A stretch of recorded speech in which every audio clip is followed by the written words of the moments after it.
मृत्यु का भय सबसे बड़ा भय है। तो 2021 अक्टूबर की बात थी और उस समय क्या हुआ कि मेरे को जो डिटेक्शन हुआ ये मैलिगेंट सार्कोमा, एक सियाटिक सार्कोमा था। पहले ही लगा दैट इज़ बेनाइन, लेकिन बाद में मैलिग्नेंट निकला या दैट इज़ कैंसर। को एलोबरेट करूं कि जो टफ टाइम होता है आपका, वो आपको मौका देता है एक दायरे से उठने का। जो अब फास्ट लाइफ में चलते हैं ना, वहाँ पे आप सोचने पे मजबूर करते हैं। जब बाय द वे आपको कैंसर हुआ, कैंसर के बाद आप रिकवर हो गए and you are now okay, अब जिंदगी में क्या। ये मेरा फोटोग्राफ है ड्यूरिंग माई कीमो, जब कीमोथेरेपी चल रही थी, बाल चले गए, सब कुछ चले गए। ये वो पीरियड था लगभग आई थिंक मार्च 2022। तो 5 महीने में चीज़ें कैसे चेंज होती हैं। ऑफिस में जाके बैठने की जो पहली, यानी जब पहला दिन था जब मैं जाके बैठा, इतनी तेज़ दिल धड़क रहा था, इतनी तेज़ लोग आप ही को देख रहे हैं। आपके सिर पे बाल नहीं है, आपका कलर एकदम डार्क हो जाता है, आपकी आईब्रोज नहीं है, लोग आपको देख रहे हैं और आप काम करने के लिए बैठे हैं। ये मेरी आई थिंक सर्जरी, जब सेकंड सर्जरी थी, उस सर्जरी के बाद मैं बाहर निकल रहा था। ये तब मेरी वाइफ ने मेरी फ़ोटोग्राफ ली थी कि फ़ोटो लेके रखते हैं, बाद में दिखाएंगे। मौका आ गया दिखाने का। Hello everyone, welcome again on pause with Navneet. जैसे हर बार हम लोग अलग अलग सेगमेंट में 5 पॉइंट थ्योरी को आपको एक्सप्लेन करने की कोशिश करते हैं।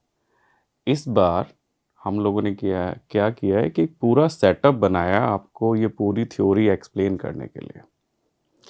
इस थ्योरी का यानी बेसिकली क्रिएशन कैसे हुआ है, कैसे मैंने इसको सोचा, इसके लिए आपको एक छोटी सी स्टोरी सुनानी पड़ेगी। That is story related to me. मेरी वो स्टोरी है।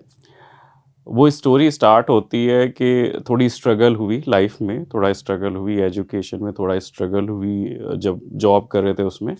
लेकिन जो यानी आप सोचें कि जो आपके समुंदर में जो उफान आया, जो भूचाल आया या फिर उथल-पुथल हुई, वो स्टार्ट हुई 2020 में। जॉब करते हुए लगभग 20 साल हो गए थे और एक ऐसा स्टेबल क्या कहते हैं लाइफ चल रही थी जिसमें कभी भी ये सोचने का मौका नहीं मिला कि अगर कुछ यानी चीज़ें उथल-पुथल हो जाएँ तो उनको कैसे सँभाला जाए। कोई ऐसा फ्रेमवर्क नहीं था, कोई ऐसी अंडरस्टैंडिंग नहीं थी, कोई ऐसा तरीका नहीं था। बस लाइफ इतनी फास्ट तरीके से चल रही थी कि एजुकेशन हुई, एजुकेशन के बाद जॉब करना स्टार्ट किया, जॉब करने के बाद फैमिली आई, फैमिली में बच्चे आए, एन्जॉयमेंट आया, थोड़ी एंग्ज़ायटी, डिप्रेशन ये कंटिन्यू चल रही थी। ये तो बात है, ऐसा नहीं कि दैट इज़ ऑल स्टेबल। अ, एक थोड़ी स्ट्रगल थी। एक स्ट्रगल थी, लेकिन 2020 में क्या हुआ, जैसे ही कोरोना आया, वो जो छोटी-सी एंग्ज़ायटी या स्ट्रेस या हल्की-फुल्की जो डिप्रेशन है, वो बहुत बड़े लेवल पे बढ़ गई और उसमें क्या हुआ कि I basically lost my job. जब जॉब जाने के बाद क्या होता है, जब 20 साल के बाद आप देखते हैं कि किसी ने आपको बोला कि ठीक है, आपका ये लास्ट डे है और 3 महीने के लिए आप फurlough पे हैं एंड उसके बाद 3 महीने के बाद आपकी जॉब का नहीं पता कुछ। तो एक अंडरस्टैंडिंग की प्रॉब्लम थी, लेकिन जद्दोजहद हुई 5 महीने के आस-पास और दोबारा से करियर धीरे-धीरे स्टार्ट हुआ। धीरे-धीरे कुछ एक तरीके बने, अपनी थोड़ी अंडरस्टैंडिंग बनाई गई और जब दोबारा से जॉब स्टार्ट हुई, लगभग 2 महीने 3 महीने का टाइम पीरियड रहा और वहाँ पे मैंने बेसिकली अपनी मदर को खो दिया। जब मेरी मदर की डेथ हुई, ये दूसरा you can say turning point था। एक तो हो गया फाइनेंशियल, ये मेरा बहुत बड़ा पर्सनल लॉस था। क्योंकि मेरी मदर मेरी ज़िंदगी में ऐसे थे जैसे एक इमोशनल सपोर्ट। कभी कोई दिक्कत, कभी कोई परेशानी, कुछ भी है, तो आप अपनी मदर से बात कर सकते हैं। तो मैंने फाइनेंशियल लॉस देखा, इनिशियल स्ट्रगल तो था ही, इस बार मैंने पर्सनल लॉस देखा, इमीडिएट पर्सनल लॉस। मेरी मदर का खोना एक इमीडिएट पर्सनल लॉस था मेरे लिए। फिर धीरे-धीरे फिर अगेन लाइफ अपने आप उठ जाती है, अपने आप खड़ी हो जाती है, चलने लगती है, भागने लगती है और आप बहुत ज़्यादा बिज़ी हो जाते हैं। इस बार का जो शॉक था, वो ऐसा शॉक था कि जिसने ज़िंदगी को एकदम रोक दिया। जैसे अभी मैं खड़ा हूँ ना बोर्ड के सामने, ज़िंदगी एकदम शांत, एकदम साइलेंट तरीके से आपके सामने आके खड़ी हो गई और वो जो खड़ी हुई, वो किसी शेप में होती है। तो वो जो शेप थी दैट इज़ बेसिकली डेथ या थ्रेटनिंग, मृत्यु का भय सबसे बड़ा भय है। तो 2021 अक्टूबर की बात थी और उस समय क्या हुआ कि मेरे को जो डिटेक्शन हुआ, ये मैलिग्नेंट सार्कोमा, एक सियाटिक सार्कोमा था। पहले ये लगा दैट इज़ बेनाइन, लेकिन बाद में मैलिग्नेंट निकला, या दैट इज़ कैंसर। तो ये जो पड़ाव था, तो एक बार फाइनेंशियल लॉस, फिर उसके बाद आपका क्या कहते हैं पर्सनल लॉ, और ये जो लॉस था that is basically hit my self, यानी जो मेरा सेल्फ था, मेरे जो अंदर सेल्फ है कि आप ऐसे जी रहे हैं, आप ये हैं, जो आप सेल्फ ग्रास्पिंग करते हैं, बिल्कुल पकड़ के रखते हैं ज़िंदगी के, कुछ हिले ना, कुछ इधर ना जाए तो उधर ना जाए, उसको बिल्कुल झंझोड़ दिया। आप इस दायरे पे आके जब आप देखते हैं तो बहुत सारी चीज़ें आपके साथ होती हैं। सोसाइटी आपको जज करती है, आप खुद अपने को जज करते हैं, आपके रिलेशनशिप आपको जज करते हैं, एक अलग सा डर आपके दिमाग में बैठ जाता है। तो बहुत सारी चीज़ें हैं, यानी अगर आप डेथ की बात करेंगे तो यानी ऐसी बात नहीं है कि हम लोग बड़ी क्या कहते हैं सैडिस्ट तरीके से इस चीज़ को देखते हैं। आपको हर चीज़ को थोड़ा अच्छे हैप्पीनेस तरीके से देखना चाहिए, उसमें बहुत लर्निंग होती है। यानी अगर मैं इसको एलोबरेट करूँ कि जो टफ टाइम होता है आपका, वो आपको मौका देता है एक दायरे से उठने का। जो अब फास्ट लाइफ में चलते हैं ना, वहाँ पे आप सोचने पे मजबूर करते हैं कि आपकी ज़िंदगी में आप किस तरीके से अपनी ज़िंदगी जी रहे हैं। वो जो टफ पीरियड है वो आपको समझाता है, सिखाता है। लेकिन लाइफ का तरीका ऐसा है कि वो आपको इतने प्लेजेंट वे में नहीं समझाता। उसका तरीका थोड़ा-सा हार्श है, थोड़ा-सा दिक्कत भरा है, और आपको बहुत ज़्यादा फ़ील होता है कि व्हाई मी? तो वो दायरा ऐसा था, वो जो सर्कमस्टेंस थे वो ऐसे थे, जहाँ पे सोचने का मौका मिला बहुत हद तक मुझे। और अ, यानी अगर मैं ये कहूँ कि वही एक पीरियड था जहाँ पे मैंने ज़िंदगी को इतने पास से देखा कि उसमें क्या चीज़ चाहिए आपको। वहाँ से स्टार्ट हुआ एक अलग से अपनी ज़िंदगी में एक्सपेरिमेंट करने का। एक्सपेरिमेंट क्या होता है? मतलब सपोज़ कीजिए आप अपने सेल्फ के साथ कुछ अंडरस्टैंड करना चाहते हैं, आप पढ़ते हैं, लिखते हैं, कुछ करते हैं। तो मैंने लगभग 2 साल, क्योंकि जब बाय द वे आपको कैंसर हुआ, कैंसर के बाद आप रिकवर हो गए and you are now okay. अब ज़िंदगी में क्या? क्योंकि पहले तो डिसाइड हो जाता है कि कैंसर एक ऐसी डिज़ीज़ है जिसमें आपको ये डिसाइड, यानी ये आपको फिक्स कर दिया जाता है कि ये आदमी तो मरने ही वाला है। ऐसी स्टिग्मा है, लेकिन ऐसा नहीं है, ऐसी कोई बात नहीं है।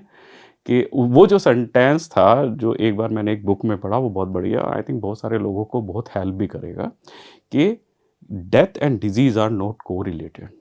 तो अगर आपको कोई डिज़ीज़ हुई है, ये बिल्कुल भी आपको निश्चित नहीं करता है कि आपकी मृत्यु होगी, और अगर सपोज़ कीजिए आपकी मृत्यु होनी है, ये डिसाइड नहीं करेगा कि आपको डिज़ीज़ होके ही होनी है, दैट इज़ एनी सर्कमस्टेंस। ज़रूरी नहीं है। आपका प्लेन देखिए, जो अहमदाबाद का प्लेन है, वो किस तरीके से हॉस्टल में गिर जाता है, और डॉक्टर बेचारा जो कैंटीन पे खाने वाला है, वो उसने तो कभी सोचा नहीं था। रियली वेरी सैड, मतलब ये दुःख की बात है, लेकिन ज़िंदगी ऐसी ही है, और ज़िंदगी इसी तरीके से आपको कुछ चीज़ें समझाती है। तो जो मैंने 2 साल का टाइम लगाया, तो मैंने थोड़ा स्पिरिचुअल अंडरस्टैंडिंग लेने की जो कोशिश करी, मेडिटेशन करने की कोशिश करी, और धीरे-धीरे समझने की कोशिश करी कि अगर अब मैं आगे ज़िंदगी जिऊँ तो कैसे? अब अगर सपोज़ कीजिए आप किसी स्ट्रगल में हैं, किसी जद्दोजहद में हैं, 5 पॉइंट थ्योरी आपको वहाँ पे हेल्प करेगी। सपोज़ कीजिए आपके करियर की कोई स्ट्रगल है, आपको कुछ गोल अचीव करना है, 5 पॉइंट थ्योरी आपको वहाँ पे हेल्प करेगी। आप क्रिटिकल इलनेस से जूझ रहे हैं, इस समय बड़ी टफ सिचुएशन है। क्रिटिकल डिज़ीज़ एक ऐसा पड़ाव होता है जहाँ पे आपको बहुत सोचने समझने की ज़रूरत होगी, 5 पॉइंट थ्योरी आपको वहाँ पे हेल्प करेगी। 5 पॉइंट थ्योरी आपको उस टफेस्ट फेज़ में हेल्प करेगी जहाँ पे आप डिप्रेशन, एंग्ज़ायटी या फिर स्ट्रेस से घिरे हुए हैं। हर सर्कमस्टेंस, आपके रिलेशनशिप इश्यूज़ अगर आपको हैं, तो वहाँ पे आपको हेल्प करेगी। तो आपको बहुत हद तक ये थ्योरी आपको एक प्रैक्टिकल तरीके से कोशिश करेगी। अब बनाई क्यों? इसके लिए भी एक छोटी-सी स्टोरी है कि सपोज़ कीजिए मैंने ये सोचा कि अब तो लाइफ में ज़्यादा कुछ नहीं है, सोसाइटी में ज़्यादा कुछ नहीं रखा, आपकी सराउंडिंग में ज़्यादा कुछ नहीं रखा, तो सब कुछ छोड़ के क्यों ना जाए? तो अब ऐसा तो नहीं हो सकता है कि बुद्धा की तरह आप ज़िंदगी छोड़ के चले जाएँ, और ऐसा भी नहीं हो सकता है आपके सोसाइटी में उसी तरीके से जिएँ जैसे पहले आप जी रहे थे, कि चलिए जी पार्टी है तो पार्टी करेंगे, ये होगा तो ये करेंगे और पूरा पॉलिटिक्स चल रही है, सब चीज़ इस सब में आपको फँसना है तो दोबारा से फिर अगेन वो आपकी वही चीज़ें आ जाएँगी। तो इन सब चीज़ों को अवॉइड करने के लिए आपको कुछ ना कुछ या फिर अपनी करियर को एक सही डायरेक्शन में लेके जाने के लिए, आपकी ज़िंदगी को एक सही डायरेक्शन में लेके जाने के लिए आपको सोसाइटी में जो बुद्धा के एस्पेक्ट है उसको कुछ इम्प्रोवाइज़ करना पड़ेगा। तो basically I am also tried to write one book that is like a understanding of social Buddha कि आप सोसाइटी में रह के किस तरीके से नॉर्मल अपने इमोशन को कंट्रोल करके किस तरीके से अपने पाथ पे जा सकते हैं, अचीव कर सकते हैं, नई हाइट अचीव कर सकते हैं। तो हम लोगों की रिस्पॉन्सिबिलिटी है, ऑब्लिगेशंस है और इस समय वो पीरियड नहीं है कि या वो समय नहीं है कि आप सब कुछ छोड़ के मेडिटेशन के लिए चले जाएँ धर्मशाला। मैं बहुत बार गया हूँ वैसे, लेकिन ऐसा नहीं है कि आप पूरा सब कुछ छोड़ के जाके आप संन्यास ले लें, सब चीज़ें करें। हर किसी के लिए एप्लीकेबल या हर किसी के लिए पॉसिबल नहीं है।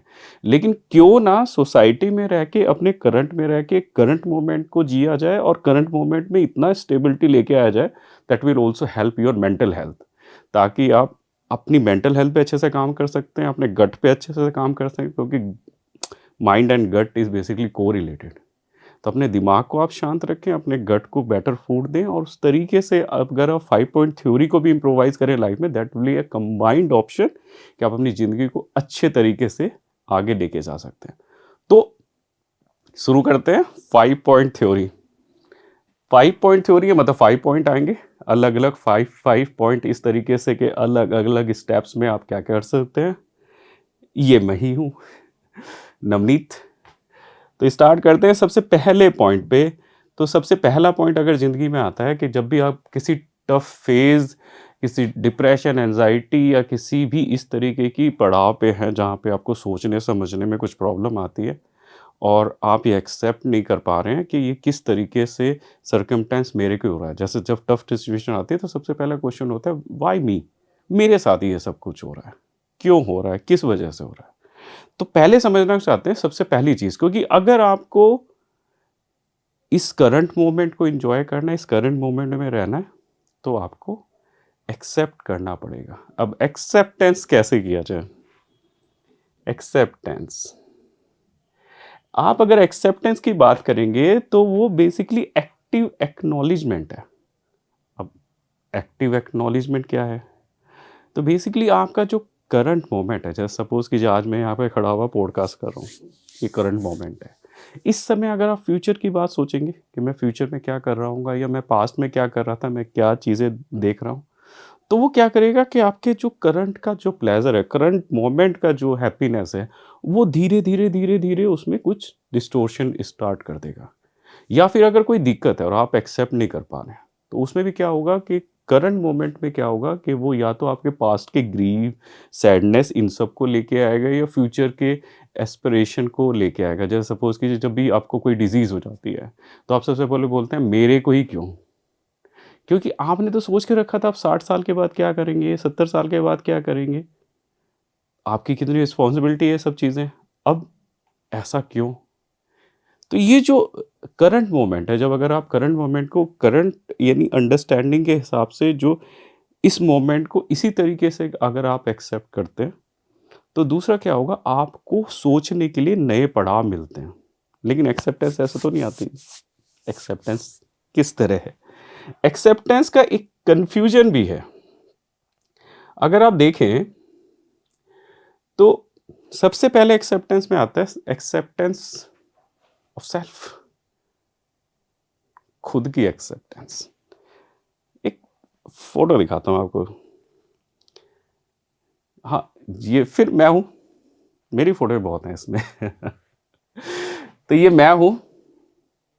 ये मेरा अगस्त का फोटोग्राफ है, अगस्त 2021।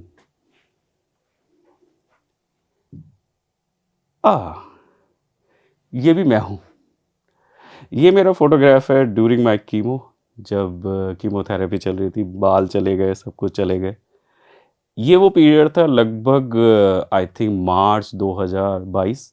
तो 5 महीने में चीज़ें कैसे चेंज होती हैं। ये वो पीरियड था, थोड़ा-सा कीमो से बाहर निकल गए थे, वॉक करना स्टार्ट कर दिया, नेचर में आना स्टार्ट कर दिया, बहुत सारी चीज़ें हैं।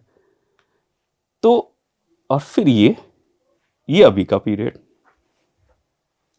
पॉडकास्ट कर रहे हैं, चीज़ें देख रहे हैं, नई-नई चीज़ें सोच रहे हैं, समझ रहे हैं, कोशिश कर रहे हैं। तो जब आपको ये लगता है कि मैं ऐसा हूँ, मैं ऐसा क्यों दिख रहा हूँ? मैं ऐसा कैसे हो गया? मेरे साथ ही ये सब चीज़ हो गया। तो अगर मैं इसको इस तरीके से नहीं देखूँगा, करंट मोमेंट को करंट तरीके से नहीं देखूँगा, तो मैं यहाँ कैसे देख पाऊँगा? मैं तो यहीं पे स्टक अप हो गया। अच्छा, एक चीज़ और है, अगर मैं यहाँ पे हूँ, तो मैं हर समय अगर इसके बारे में सोचता रहूँगा, पास्ट के बारे में सोचता रहूँगा, तो मैं क्या सोचूँगा फिर? हर समय मेरे पास सेल्फ ग्रीफ और ये सब चीज़ें होंगी, why me, why me, why मी? मैं ही ऐसा क्यों दिख रहा हूँ? लोग मेरे को इस तरीके से क्यों देख रहे हैं? लोग मेरे को थ्रेटनिंग क्यों दे रहे हैं? दूसरी चीज़, इसको थोड़ा-सा अलग करके देखेंगे तो आपको हर प्रॉब्लम में यही चीज़ें नज़र आएँगी। या तो आप जो पास्ट के ग्रीफ, सैडनेस, दुःख, उनको उठा के अब बार-बार एनालाइज़ करते हैं कि मेरे साथ ही क्यों है? अगर आपका करंट मोमेंट बहुत दुःख से बीत रहा है। और अगर आपका मोमेंट थोड़ा-सा बेटर हो रहा है, तो आप फ्यूचर के बारे में सोच रहे हैं कि मैं फ्यूचर में क्या करूँ? लेकिन जो है, आपको करंट को करंट की तरह से ही एन्जॉय करना चाहिए। तो अगर मैं ऐसा हूँ, तो मैं ऐसा हूँ, मैं फिज़िकल अपीयरेंस में ऐसा दिखता हूँ। तो अगर आप इसको एक्सेप्ट नहीं करेंगे, तो फिर इससे आगे कैसे बढ़ेंगे? यहीं पे आप स्टक अप हो गए, तो सबसे पहला पड़ाव आता है, ट्राई टू एक्सेप्ट योरसेल्फ। आप कैसे, आप आपको देख के खुश कीजिए। You should love yourself. जब तक आप अपने को प्यार नहीं करेंगे, जब तक आप अपने को एप्रिशिएट नहीं करेंगे, जब तक आप अपने काम को एप्रिशिएट नहीं करेंगे, तो चीज़ें आगे कैसे बढ़ेंगी? तो सबसे पहले you need to accept yourself, you need to appraise yourself, you need to compliment yourself कि आप अगर अच्छी चीज़ कर रहे हैं, तो आप बहुत अच्छा कॉम्प्लीमेंट दें अपने आप को कि मैं बहुत अच्छा काम कर रहा हूँ ये। किसी और के कॉम्प्लीमेंट देने से पहले आप अपने को कॉम्प्लीमेंट दें कि मैं कितना अच्छा काम कर रहा हूँ। लेकिन क्या होता है, जब टफ फेज़ आता है, तो चीज़ें यहीं तक नहीं रहती हैं।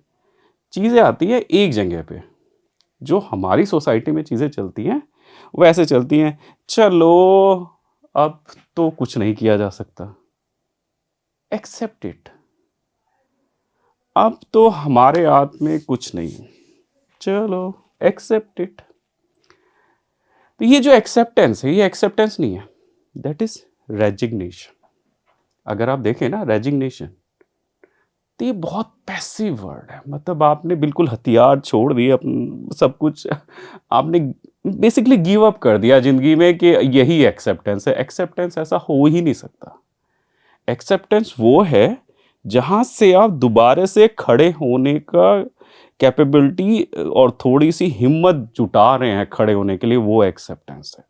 तो अगर आपकी लाइफ में अगर आप चीज़ों को इस तरीके से एक्सेप्ट कर रहे हैं, पैसिव तरीके से, और सोच रहे हैं गिव अप करके ही एक्सेप्टेंस है, एक्सेप्टेंस बिल्कुल ये नहीं है। एक्सेप्टेंस का मतलब है आप करंट मोमेंट को एक्सेप्ट करें और आगे बढ़ने का जज़्बा लेके आएँ और आगे बढ़ने की कोशिश करें। अब रेजिग्नेशन ये है, तो एक्सेप्टेंस क्या होनी चाहिए? देखते हैं एक्सेप्टेंस क्या है। एक्सेप्टेंस हमने बोला एक्टिव एक्नॉलेजमेंट। एक्टिव एक्नॉलेजमेंट क्या, अगर आप इसको देखेंगे तो क्या होता है ना, जो हम लोग क्या है ना, जब एक्सेप्टेंस की बात करते हैं तो एक्सटर्नली हम लोग देखते हैं सब चीज़ों को। तो अगर आप अपने को एक्सटर्नली देखें और अपने सर्कमस्टेंस को एक्सटर्नली देखें, तो वहाँ से आपको नया तरीका मिलता है ज़िंदगी में आगे बढ़ने का कि हाँ ठीक है, मेरी ये प्रॉब्लम नज़र आ रही है। जैसे मैं एक छोटी सी एक्सेप्टेंस की बात करता हूँ कि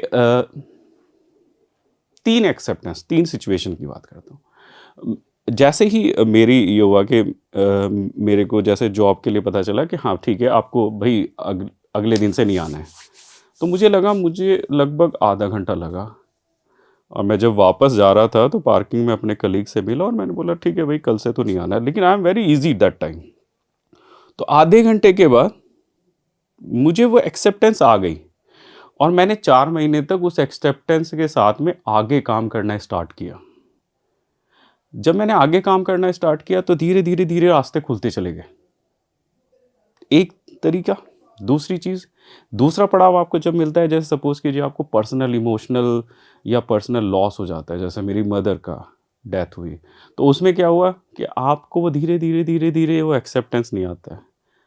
तो एक्सेप्टेंस क्या है ना, उसमें मेरे को टाइम लगा, यानी लगभग मैं ये कहता हूँ कि जब उनका अंतिम संस्कार संस्कार करने के बाद हम लौट लौट आए, तब तक मेरे को कुछ इमोशनली फील ही नहीं हुआ।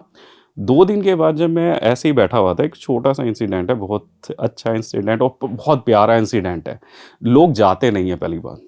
लोग आपके यानी हाव भाव, आपकी बातों में लोग जिंदा रहते हैं।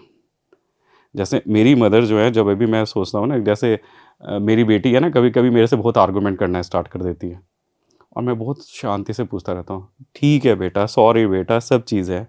तो बड़े पोलाइटली वे में मैं उनसे बार बार बात करने की कोशिश करता हूँ। तो मुझे लगता है मेरी मदर का जो हाव भाव है, जितने प्यार से वो चीज़ें देखती थी, समझाती थी, सुनती थी बहुत सारी चीज़ें। जब आप गुस्से में बच्चा बोलता है ना कि आप मेरे से प्यार नहीं करते हो, आप ये नहीं है, आप सब पार्शियलिटी करते हो, आप दूसरे को दे रहे हो, मेरे को नहीं दे रहे हो, तब जो माँ जो आराम से शांति से सुनती रहती है, जैसे मेरी मदर आराम से सुनती रहती थी, मैं उस तरह से बड़े प्यार से सुनता हूँ। तो मुझे लगता है मेरी मदर उस फेज़ में मेरे साथ तो है, उस समय में। तो लोग जाते नहीं हैं, ये मेरे को समझ आया, लोग जाते नहीं हैं। लेकिन जैसे मैंने किचन के सामने बैठा हुआ था और किचन के सामने मैंने देखा, तो एकदम से मेरी आँखों से पानी आना स्टार्ट हो गया। वो पहला मोमेंट था जब आप ये सोचते हैं, कभी-कभी क्या होता है ना, 2-3 दिन, 4 दिन, 5 दिन लगता है आपको ये चीज़ एक्सेप्ट करने में। सडनली मेरी आँखों से पानी स्टार्ट हो गया। आई थिंक मुझे लगा मैं डेढ़ 2 घंटे तक कंटिन्यू रोया होऊँगा, ये चीज़ समझने में कि सही में मदर है नहीं, सही में वो चली गई हैं। लेकिन धीरे-धीरे इम्प्रोवाइज़ होना स्टार्ट हो जाता है, जब आप एक्सेप्ट कर सकते हो चीज़ों को, कोई आदमी नहीं जा रहा है, वो आपके साथ में है, आपके हाव-भाव में है, आपकी बातचीत में है, तो धीरे-धीरे आप उससे ऊपर आ जाते हैं। उसी तरीके से जैसे जैसे सपोज़ कीजिए, जब मेरा यानी बायोप्सी की रिज़ल्ट आया, तो मैंने अपनी सिस्टर को बनाया, तो वो सडनली एकदम से बहुत इमोशनल हो गई। मेरी वाइफ़ ने देखा, वो भी बहुत इमोशनल हो गई। लेकिन मुझे लगता है वो प्रोसेस तो मैंने हार्डली आई थिंक 1 मिनट लगा होगा डाइजेस्ट करने में, फिर उसके बाद तक कि करना क्या है नेक्स्ट? ये जो बेसिकली आपका यानी मोटिवेशन है ना, ठीक है, ये एक्सेप्ट, अब बताओ आगे क्या करना है? ठीक है, ये एक्सेप्ट, आगे बताओ क्या करना है? तो जब वो एक्सेप्टेंस आती है, तो धीरे-धीरे आपको ये पता चलता है अब आगे बताइए क्या? लेकिन अगर आप एक्सेप्टेंस में अटक गए बहुत लंबा, सपोज़ कीजिए आपको एक्सेप्ट ही नहीं हो रहा, why me, why me, why मी, आपको जवाब मिलेगा। अगर आप 5 पॉइंट थ्योरी को अपनी ज़िंदगी में लगाएँगे, आपको धीरे-धीरे जवाब मिलेगा। कैसे? मुझे जवाब मिला उस चीज़ का। मुझे लगा कि हाँ, पिछला जो 20 साल गया, उसी का ही ये जो आफ्टर इफ़ेक्ट या रिज़ल्ट है, ये पिछले 3-4 साल में जो मैंने स्ट्रगल का देखा, ये वही वही चीज़ थी। तो आपको धीरे-धीरे सब जवाब अपने आप से मिलते हैं, कहीं बाहर से नहीं मिलते, आपको इंटरनली वो सब चीज़ें मिलती हैं। तो एक्सेप्टेंस, एक्सेप्टेंस है, एक्टिव एक्नॉलेजमेंट है। तो अगर आप इसको देखेंगे, ये मेरी 2 फ़ोटोग्राफ्स हैं, जब मैंने ऑफ़िस स्टार्ट किया। बट यानी आकर देखेंगे कितनी प्यारी फ़ोटोग्राफ्स हैं, अगर आप इसको देखेंगे। लेकिन ऑफ़िस में जाके बैठने की जो पहली यानी जब पहला दिन था, जब मैं जाके बैठा, इतनी तेज़ दिल धड़क रहा था, इतनी तेज़ थी, लोग आप ही को देख रहे हैं। आपके सिर पे बाल नहीं है, आपका कलर एकदम डार्क हो जाता है, आपकी आईब्रोज़ नहीं है, लोग आपको देख रहे हैं और आप काम करने के लिए बैठे हैं। आप अपना डिपार्टमेंट देखते हैं, आप काम करते हैं, you are a department HOD, आपका काम चल रहा है, you need to accept yourself. ठीक है, अब ऐसा दिख रहा हूँ तो ठीक है, काम करते हैं ना, आगे देखो, बाद में देखा जाएगा जो भी है। तो ये मेरा आई थिंक जब मैं दोबारा से ज्वाइन किया, तो मैं तभी था कि क्योंकि मई में मेरा बर्थडे पड़ता है, तो मेरी टीम ने मेरा बर्थडे सेलिब्रेट किया, और ये वो है। अगर ये मोमेंट यहाँ पे एक्सेप्ट नहीं होता, तो ये मोमेंट कैसा आता? ये 3-4 दिन यानी 3-4 महीने पहले का मेरा फ़ोटोग्राफ है, दोबारा से ऑफ़िस का। ये पीछे मेरे कोट लगे हुए हैं, जब भी कुछ लगता है मैं दोबारा से रिविज़िट करता हूँ। लेकिन आपको मोमेंट याद रखने चाहिए, वो आपको थोड़ा समझाते हैं, सिखाते हैं कि वो किस तरीके से आपके साथ चल रहे हैं। तो अगर ये एक्सेप्टेंट एक्नॉलेजमेंट है, तो इस तरीके से आपको रिज़ल्ट मिलेगा। धीरे धीरे धीरे धीरे आप इम्प्रोवाइज़ करेंगे, आप दोबारा से गेन करेंगे, हिम्मत करेंगे, खड़े होएँगे और दोबारा से वो सब चीज़ें अचीव करने की कोशिश करेंगे, जो हो सकता है उस जो टफ पीरियड में है वो बहुत दूर चला गया है। लेकिन इन सब के लिए सेटअप चाहिए, इन सब के लिए एक फ्रेमवर्क चाहिए, माइंड में अंडरस्टैंडिंग चाहिए, वो धीरे-धीरे जनरेट करनी चाहिए। अब आइए एक्सेप्टेंस आप कैसे करें? तो एक्सेप्टेंस की बात करते हैं पहले। सबसे पहले एक्सेप्टेंस क्या है कि वेगली एक्सेप्ट ना करें। ठीक है, आँख बंद कर दी, एक्सेप्ट किया, नहीं। आपको कॉन्शियस होके मोमेंट को एक्सेप्ट करना है। कैसे करें? सबसे पहले 2-3 चीज़ें हैं। तीसरे स्टेप पे आपको एक्सेप्टेंस आती है। ये है, ये मेरी आई थिंक सर्जरी, जब सेकंड सर्जरी थी, उस सर्जरी के बाद मैं बाहर निकल रहा था। ये तब मेरी वाइफ ने मेरी फ़ोटोग्राफ ली थी कि फ़ोटो लेके रखते हैं, बाद में दिखाएँगे। मौका आ गया दिखाने का। ये फ़ोटोग्राफ है, अगर इसमें देखेंगे तो because of surgery I need to sacrifice my sciatic nerve, तो उसकी वजह से फुट ड्रॉप आया, चलने में प्रॉब्लम थी, तो वहाँ से एडजस्टमेंट आया। उसकी भी बहुत सारी स्टोरीज़ हैं, धीरे-धीरे आपको वो सभी स्टोरीज़ पॉडकास्ट के ज़रिए आपको अलग-अलग कॉन्सेप्ट में हम दिखाएँगे। तो ये मैं हूँ। सबसे पहले क्या है ना, इंटरनल एक्सेप्टेंस या इंटरनल फीलिंग जो आपकी है, उस फीलिंग को आप समझें। देखिए, सपोज़ कीजिए आपके कंधे में दर्द हो रहा है, बहुत दर्द हो रहा है। आपको कंधा नज़र आ रहा है, मैं तो इधर सामने कैमरे में देख रहा हूँ। कंधा तो मेरे को नज़र ही नहीं आ रहा है। ये फीलिंग है, ये इंटरनल फीलिंग है। अगर कोई पेन, कोई दिक्कत, कोई परेशानी हो रही है, तो ये आपको इंटरनल फीलिंग है। इसको पूरा मत समझिए ना, ये पूरा नहीं है। ठीक है, इसको यहीं पे रोकिए, कंधे में दर्द हो रहा है, रोक लीजिए। अब क्या? ये फीलिंग को स्टोर कीजिए कि ये फीलिंग है, ये दुःख है, ये परेशानी है, ये स्ट्रेस है, एंग्ज़ायटी है, डिप्रेशन है। ये मेरे करियर का ऐसा पड़ाव है जहाँ पे मैं रुक गया हूँ, मैं थम गया हूँ, मैं बैठ गया हूँ, मैं क्या करूँ? ठीक है, ये फीलिंग है, सेव इट। आइए नेक्स्ट, एक्सटर्नल। अब ये रिकॉर्डिंग आ रही है, होपफुली आप रिकॉर्डिंग देखेंगे। इस रिकॉर्डिंग को देखिए, उसमें नज़र आएगा मेरे कंधे के पीछे क्या है। मेरे कंधे के पीछे कुछ कील चुभ रही है, क्या नहीं है? मेरे कंधे के में हो सकता है पीछे कुछ अटक गया हो, क्या है? ये आपको बेसिकली बाहर से दिखे, जैसे मेरी इस फोटो में नज़र आया कि ये बेसिकली मेरे लेग में थोड़ी बहुत प्रॉब्लम है। उसके अलावा तो बल्ला चंगा मामला बढ़िया चल रहा है? तो आप इंटरनल फीलिंग, एक्सटर्नल व्यू, सर्कमटेंस के इस मोमेंट के इंटरनल फीलिंग, एक्सटर्नल व्यू, इनको दोनों को प्रिजर्व कीजिए, रखिए एज इट इज़। इससे ज़्यादा स्टोरी टेलिंग मत कीजिए। अब ये मत सोचिए कि अरे यार फिर दर्द हो रहा है, कुछ गड़बड़ होने वाली है। अरे यार आज तो फिर कुछ गड़बड़ हो रही है, बॉस का मूड ठीक नहीं हो रहा, आज तो फिर कुछ गड़बड़ होने वाली है, ये दिक्कत आने वाली है, ये प्रॉब्लम आने वाली है। ये स्टोरी टेलिंग मत कीजिए। मोमेंट के हिसाब से आप ये सोचिए कि हाँ, इंटरनली आपको फीलिंग ये आ रही है, एक्सटर्नली अगर आप थर्ड पार्टी से देखेंगे तो आपको ये चीज़ें आ रही हैं, and then you need to save it. यही एक्नॉलेजमेंट है। अब इतना करके इसको रोक दीजिए, आगे बढ़िए। करना क्या है? हो गया, फीलिंग हो रही है, दिख रहा है, सेव इट। अब क्या? अब आपको क्या हो गया, 5 पॉइंट थ्योरी में आपने एक पड़ाव पार किया है, अब आपको आना पड़ेगा दूसरे पड़ाव पे, माइंड क्लींजिंग। माइंड ब्लॉक है क्या? अगर आप नॉर्मली सोचेंगे क्या होता है कि है ना, हमारे ये पूरी थ्योरी जो है ना, आपको अलग अलग तरीके से ना एक डेली जो हमारी हैसल है, जो डेली परेशानी है, जो डेली दिक्कत है, उन सब से थोड़ा वे आउट देने की कोशिश करेगी, अगर आप उसको सही से समझने की कोशिश करेंगे। माइंड क्लींजिंग है क्या? अगर आप अपने दिमाग या अपने मन को सोचें, मन जो है इनहेरेंटली क्लियर है, एक मिरर की जैसा है, साफ है। जैसे आप बच्चे की बात देखेंगे, अगर आपने उस बच्चे को डांट दिया तो बच्चा क्या आपके पास नहीं आता है, फिर आके आप ही के पास चिपटेगा, लेट जाएगा, नहीं मेरे को आप ही के साथ रहना है, आप ही को हक करेगा बच्चा, चाहे आप उसको चापड़ ही मार दें, क्योंकि उसके माइंड पे परत नहीं है, जमा नहीं है। धीरे धीरे बच्चा आएगा तो उसकी अपनी ईगो, सेल्फ रिस्पेक्ट, धीरे धीरे धीरे प्राइड बढ़ता चला जाएगा। वो सोचेगा मेरे को अब डांट दिया, अब मैं इनके पास नहीं जाऊँगा। थोड़ा और बड़ा जाएगा, थोड़ा इंडिपेंडेंट आएगा, हो सकता है एंगर आए, अटैचमेंट आए, और अटैचमेंट में प्रायोरिटीज़ आएँ कि मेरे को किससे अटैच करना है, क्या है, फिर वो आपसे दूर होता चला जाएगा। धीरे-धीरे, धीरे-धीरे आपका दिमाग जो बिल्कुल आपका मन जो बिल्कुल साफ़ था, मिरर जैसा साफ़ है, उस पे अलग-अलग परतें चलती रहती हैं। मतलब दैट इज़ लाइक डस्ट। क्या?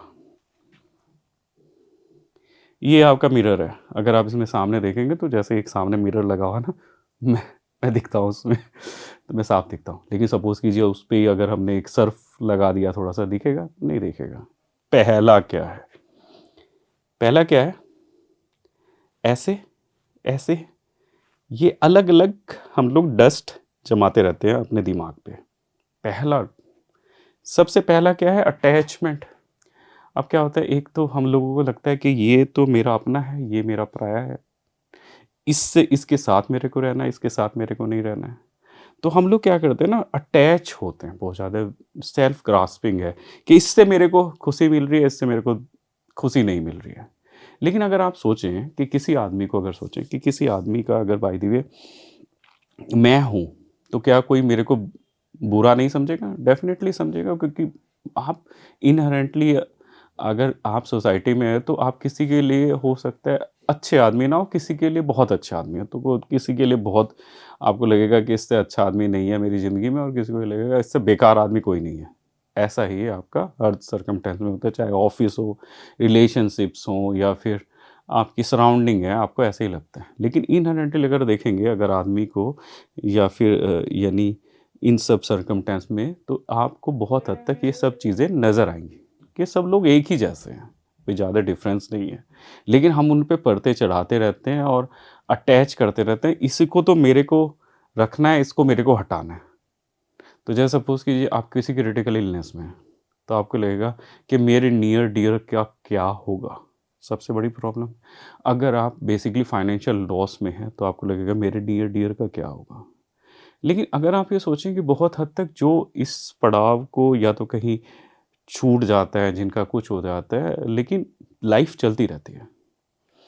अगर आप वो अटैचमेंट को या अपने इमोशन को कंट्रोल करके रखते हैं, तो बेसिकली आपको ये लगेगा कि आप बहुत जगह पे जजमेंट कर पाते हैं।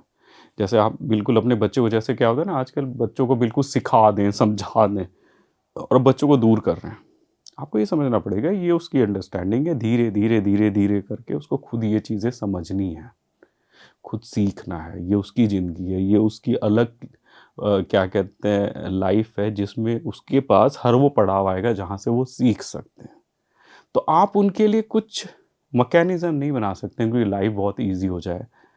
अगर उनकी लाइफ़ टफ़ होनी है, तो बिकॉज़ ऑफ देम वो धीरे-धीरे उस तरीके से चीज़ों को टफ़ करेंगे, और अगर उनकी ईज़ी होनी है, तो वो अपनी ज़िंदगी में ईज़ीनेस क्रिएट करेंगे।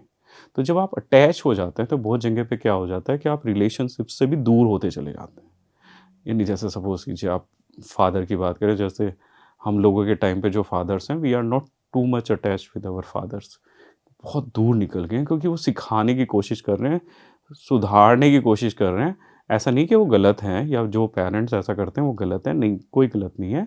लेकिन हमें थोड़ा-थोड़ा अपना दायरा समझना चाहिए कि हम किसकी लाइफ़ में कितना कंट्रीब्यूट कर सकते हैं और किस तरीके से कर सकते हैं। यानी एक नॉर्मल थ्योरी है बुद्धिज़्म में कि आप किस तरीके से बोलें। बीच-बीच में थोड़ी-थोड़ी थ्योरी आती रहती है। तो उसमें 3 तरीके हैं कि अगर बाय द वे बहुत अच्छा है, दैट इज़ लाइक आपको बिल्कुल एकदम सही है, मतलब ट्रुथ है, जानकारी इस तरीके की है जो उसमें मिस इन्फॉर्मेशन हो सकती है और ट्रुथ है, then you need to talk. हाँ, आपको सपोज़ कीजिए नेसेसरी है कि अब सही भी है और ज़रूरत भी है, बोलना ही पड़ेगा तो ही बोलें। तो पहली बात तो ट्रुथ है, कंडीशन ऐसा फ़ोर्स कर रही है कि दैट इज़ एसेंशियल। और तीसरी सबसे बड़ी चीज़ है, अगर बोलना ही पड़ रहा है, ट्रुथ है, एसेंशियल है, तो प्लेज़ेंट वे में बोलें, यानी किसी को कुछ बुरा ना लगे। ये 3 कंडीशन आप अगर अपने इंटरनल और एक्सटर्नल सर्किल में यूज़ करेंगे, अगर अपने बच्चों से बात कर रहे हैं, वाइफ़ से बात कर रहे हैं, हस्बैंड से बात कर रहे हैं, पेरेंट्स से बात कर रहे हैं, या फिर एक्सटर्नली अपने कलीग से बात कर रहे हैं, अपने बॉस से बात कर रहे हैं, किसी से भी बात कर रहे हैं, सबॉर्डिनेट से बात कर रहे हैं, तो इन सब चीज़ों को रखें कि धीरे-धीरे you need to also control it, कि आदमी किस तरीके से नॉर्मल इमोशंस में बात कर सकते हैं, एकदम हाइपर ना हो। ठीक है, नेक्स्ट एंगर। गुस्सा इतनी अच्छे तरीके से एक्सेप्ट कर दिया गया ना कि गुस्सा बहुत अच्छा होता है। हम लोग तो बहुत सारे मेंटल हेल्थ के वर्कशॉप जैसे भी देखते हैं और बहुत हम लोग भी अरेंज करते हैं वो अवेयरनेस क्रिएट करने के लिए। जो एंगर है that is a real enemy for you, relationship के लिए नहीं है, ऑल्सो फॉर योर बॉडी। आपका कोर्टिसोल लेवल बढ़ता है, आपके जो हार्मोन रेगुलेशन है वो इमरजेंसी लेवल पे रहते हैं, आपके बॉडी मैकेनिज्म इमरजेंसी लेवल पे जाता है। और अगर सपोज कि जब आप किसी क्रिटिकल इलनेस में जूझ रहे हैं तो anger is your biggest enemy. क्योंकि क्या होगा, उससे आपका इम्यून सिस्टम सेक्रीफाइस हो रहा है, आपको ज़्यादा खतरा है कि आपको डिजीज़ होने का ज़्यादा खतरा रहेगा। ये तो इनहेरेंटली है, लेकिन रिलेशनशिप में भी क्या है कि आपका एंगर जो है वो बहुत जगह पे प्रॉब्लम क्रिएट करता है। ये जो है ना, these all 6 are the root cause. जो वो दिमाग पे जो परत है, अगर हम 6 परतों को हटाएंगे तो वैसे टोटल 52 एफ्लिक्शंस हैं माइंड की, लेकिन ये 6 रूट हैं। अगर आप इन पे भी काम करेंगे तो अब धीरे धीरे आप ज़िंदगी में देखेंगे, आप डेली लाइफ में बहुत शांत तरीके से सोचने वाले, समझदार तरीके से बात करने वाले आदमी होंगे। आगे नेक्स्ट आते, डाउट। डाउट में क्या होता है कि आप क्या ना इतना डाउट कर रहे हैं अपने आप पे, हर समय इतना सोचते हैं अपने बारे में, ये नहीं होगा, वो नहीं होगा, ये नहीं है, इस तरीके से। जो सेल्फ डाउटिंग है, it is also big enemy. आप एनालिटिकल हो सकते हैं, समझदार हो सकते हैं, समझें चीज़ों को, लेकिन हर समय डाउट ना करें। एक बार चीज़ें कैलकुलेट होने के बाद अगर निकल गई हैं तो उनको निकाल दें। Doubt is also one thing कि जब आप बोलें कि अरे यार ये बच्चा कुछ नहीं कर पाएगा, अब क्या करना, आपने डाउट करके ये स्टेटमेंट फेंक दिया, it means you are manifesting कि ये बच्चा कुछ ना कर पाए। आपकी ये तमन्ना थी ऐसा कुछ ना कर पाए, लेकिन you are manifesting it. So you are manifesting कि बच्चा कुछ नहीं कर पाएगा, ये आदमी कुछ नहीं कर पाएगा, है ना। तो ये जो नेगेटिव कमेंट है इन सबको रिस्ट्रिक्ट करना चाहिए, डाउट कम करना चाहिए, सेल्फ डाउट भी कम करना चाहिए। फिर उसके बाद आते हैं आप प्राइड। मेरे अलावा कुछ नहीं है, मैंने ही सब कुछ किया है। ज़िंदगी में आप सब कुछ नहीं करते हैं, सर्कमटेंस है, या फिर आप तो बेसिकली आपको कभी कभी तो ये लगता है ना मेरे को कि चीज़ें आपसे करवाई जाती हैं, चीज़ें होती हैं, आप खाली वहाँ पे एक एक तरीके से प्रेजेंट होते हैं, बस उतना ही आपका दायरा है। आप कुछ ज़्यादा इम्प्रोवाइज़ नहीं कर रहे हैं उसमें। वो इम्प्रोवाइजेशन जो है आपकी सराउंडिंग करती है, वो सराउंडिंग सेलेक्ट करने का जो चॉइस है वो आपकी हो सकती है। फिर आपका आ गया एफ्लिक्टेड व्यू, इनकरेक्ट व्यू, किसी के बारे में गलत सोचना या फिर कंडीशन को गलत सोचना जबकि कंडीशन बहुत अच्छी है। सपोज़ कीजिए आपने एक सीरियल देखा, उसमें बहुत ज़्यादा झगड़े हो रहे हैं, आप सोचें मेरी ज़िंदगी में भी इतने झगड़े हो रहे हैं। आप ये सोचें आपका हस्बैंड बहुत बेकार है ना? कैसे? क्योंकि जो सीरियल में हस्बैंड है वो बहुत बेकार है। सीरियल में जिस हस्बैंड ने बोला इस तरीके से गलत, तो आपके हस्बैंड ने भी गलत। आपकी वाइफ़ अगर गलत है तो वो किसी आदमी ने बोला है कि उसकी वाइफ़ इस तरीके की है तो आपकी वाइफ़ भी ऐसे। तो incorrect presumption, incorrect view of current moment, ये एक सबसे बड़ा रूट कॉज़ है कि आप गलत तरीके से इंटरप्रिटेशन करते हैं। और इसमें क्या है? इग्नोरेंस। देखिए आप ह्यूमन हैं तो सपोज़ कीजिए आप परफेक्ट तो नहीं हो सकते and everything is can't be perfect. धीरे-धीरे चीज़ें चेंज होती हैं, धीरे-धीरे चीज़ें डिके भी हो रही हैं। जैसे आप क्या है ना, धीरे-धीरे उम्र बढ़ती है तो आपकी बॉडी धीरे-धीरे बुढ़ापे की तरफ जा रही है। You need to also accept it. Ignorance ना रखें, यानी ऐसा नहीं हो कि आप ये सोचें कि बस, हाँ, ये मैनिफेस्टेशन करना चाहिए जो मैं सोचता हूँ कि आप एक अच्छी लंबी लाइफ एक्सपेक्ट करें, हेल्थी लाइफ एक्सपेक्ट करें, अच्छी तरीके से जीने की कोशिश करें, अच्छी लॉन्जेविटी यानी अच्छे तरीके से सोच समझ रखने की ज़रूरत है, इस तरीके की लाइफ जिए, तो ये सब करें। लेकिन ऐसा नहीं है, you can't ignore this fact कि एक ना एक दिन सब चीज़ें धीरे ख़त्म हो जाती हैं। तो ये जो इनकरेक्ट व्यू है दैट इज़ इग्नोरेंस। तो अगर ये सब चीज़ें होंगी, आप इन 5 रूट कॉज पे काम करेंगे और इनको थोड़ा सा क्लियर करेंगे इस मिरर को तो आप अपने को देख पाएंगे, you can see your real one. धीरे धीरे डस्ट साफ होगी और साफ होने के बाद आपको अपनी रियल कैपेबिलिटीज़, आपकी रियल क्या कहते हैं स्ट्रेंथ नज़र आएगी कि हाँ हम क्या कर सकते हैं। मेरे को बेसिकली लगा कि 3-4 साल में या 2.5-3 साल में मैंने जितनी हिम्मत दिखाई और मैंने जितना काम किया, मुझे लगता है I really appreciate my self जो मैं कर रहा हूँ। और ये सब इसी वजह से आया क्योंकि जो करंट मोमेंट को जिस तरीके से मैंने एक्सेप्ट किया और जैसे मैंने अपने दिमाग पे यानी मन पे जो काम किया और मन मन को जो साफ तरीके से देखने की कोशिश करी, लोगों को जज नहीं करने की कोशिश करी और सर्कमटेंस को जज नहीं करने की कोशिश करी, इनकरेक्ट व्यू नहीं बनाया, सेल्फ प्राइड नहीं बनाया कि हम मैं ही हूँ सब कुछ। और देखिए गुस्से पे तो बहुत काम किया। ये तो मेरी वाइफ भी कभी-कभी बोलती है कि बहुत, इवन उस पे भी बहुत असर, जब आप खुद अपनी चीज़ें पे अपने पे काम करते हैं ना, आपकी सराउंडिंग भी वैसी होती है। You need to select your surrounding, क्योंकि अगर सपोज़ कि आपके अगल-बगल पॉज़िटिविटी का माहौल है, तो डेफ़िनेटली है आप पॉज़िटिव सोचेंगे और पॉज़िटिव अच्छा बड़ा कुछ काम करेंगे। तो ये आया माइंड क्लींजिंग, होगा क्या? जैसे सपोज़ कीजिए अगर आप एक छोटी-सी चीज़ देखेंगे कि अगर आप रेज़िग्नेशन पे चले गए, शुरू वाले पॉइंट से निकल के आते हैं क्योंकि ये सब इंटरकनेक्ट है। आपने बोला ठीक है, लाइफ़ तो ऐसी ही है, मैं कुछ नहीं कर सकता हूँ। लेकिन रेज़िस्टेंस आती रहेगी, why me? Why me? Why मी? वहीं पे अगर आप एक्टिव एक्नॉलेजमेंट पे जाते हैं ना, तो आपको क्या लगेगा ना, स्मूथ फ्लो हो रहा है, मतलब रेज़िस्टेंस नहीं है। आप कुछ बड़ा काम करना चाहते हैं, डेफ़िनेटली करेंगे, क्योंकि रेजिस्टेंस नहीं है। आप अपने को अंडर एस्टिमेट नहीं करेंगे, आप कॉन्फिडेंट रहेंगे, आप अपनी चीज़ों को समझेंगे, लोगों को जज नहीं करेंगे, लोगों के साथ बैठ के अच्छा काम करेंगे, उनको भी हेल्प करेंगे, उनको भी बूस्ट करेंगे, अपनी भी मोरल को अप रखेंगे, मोटिवेट रहेंगे। तो ये हो गया आपका दूसरा पॉइंट, माइंड क्लींजिंग। अब आते हैं तीसरा पॉइंट, और तीसरे पॉइंट के 2 पार्ट हैं। 2 पार्ट कैसे हुए? सबसे पहले आइए थ्री पीपल थ्योरी पे। थ्री पीपल थ्योरी थोड़ा सा ऊपर निकल गया, लेकिन ये थ्री पीपल थ्योरी है। 3 लेंसेज हैं, इन पहले लेंसेज को ले आते हैं। आपकी ज़िंदगी में 3 तरीके के लोग हैं अगर आप सोचने समझने की कोशिश करें तो। किस तरीके के 3 लोग? ये जैसे आपके फ्रेंड्स जिनकी नेचर आपको हर समय प्रोटेक्ट करने की रहती है, आपको जो अच्छे मोमेंट देते हैं, दीज़ आर फ्रेंड्स, जिनको मिलने पे आपको खुशी मिले। इनसे मिला जाए तो बहुत अच्छा लगेगा। दूसरे टाइप के जो लोग होते हैं एनिमी, डिफ़िकल्ट आदमी जो आपको सुधारना चाहते हैं, समझाना चाहते हैं, गलत वो भी नहीं है ना?